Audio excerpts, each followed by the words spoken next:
আপনারা দেখতে পাচ্ছেন আমাদের ইউএন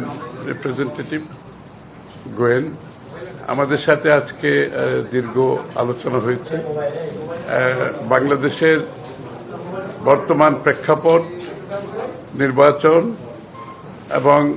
গণতান্ত্রিক ভবিষ্যৎ নিয়ে আমরা দীর্ঘ আলোচনা করেছি এবং আলোচনার মূল বিষয়বস্তু হচ্ছে বাংলাদেশে ডেমোক্রেটিক অর্ডার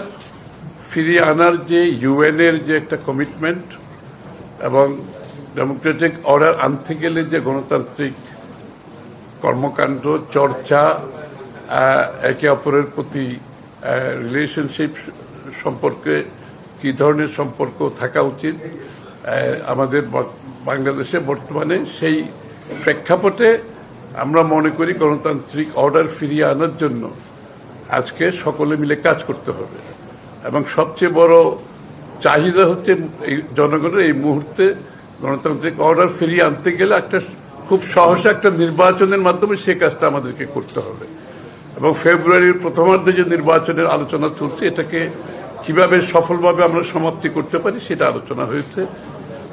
হয়েছে রোহিঙ্গার বিষয়টা, রোহিঙ্গা প্রত্যাবর্তন এবং রোহিঙ্গাদের ওখানে যে আজকে মানবেতর জীবন যাপন করছে এগুলো নিয়ে আলোচনা হয়েছে এবং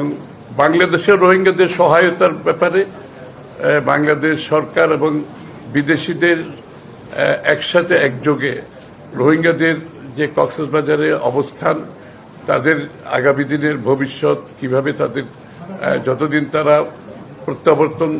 করা না যায় ততদিন তাদের বিষয়ে যে জাতিসংঘের সমর্থন ব্যক্ত করেছেন এবং এটাকে আমরা কিভাবে আরো উন্নততর করতে পারি, ভালোভাবে এগিয়ে নিয়ে যেতে পারি। আর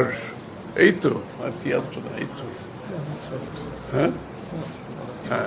তো সবচেয়ে আমরা ধন্যবাদ জানাচ্ছি গোয়েনকে যে বিগত দিনে স্বৈরাচার বিরোধী যে আন্দোলন হয়েছে, সংগ্রাম হয়েছে, জাতিসংঘের পক্ষ থেকে তার গণতন্ত্রের পক্ষে, মানবাধিকারের পক্ষে ওর যে অবদান সেটার আমরা স্বীকৃতি দিতে চাই আজকে আপনাদের সামনে।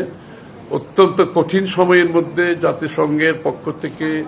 ওর যে ভূমিকা ছিল এটা আমরা তার প্রতি ধন্যবাদ জানিয়েছি আজকে। তার সাহসী ভূমিকা ছিল এবং জাতিসংঘের সত্যিকার অর্থে যে চার্টার অনুযায়ী যে প্রত্যেকটি দেশের মানুষের গণতান্ত্রিক অধিকার, রাজনৈতিক অধিকার, সাংবিধানিক অধিকার, মানবাধিকার নিশ্চিত করার লক্ষ্যে সে সাহসী ভূমিকা পালন করেছে বিগত একটা স্বৈরাচার আমলে। তা আমি এখন গোয়েনকে অনুরোধ করব দু চারটা কথা বলবে। ও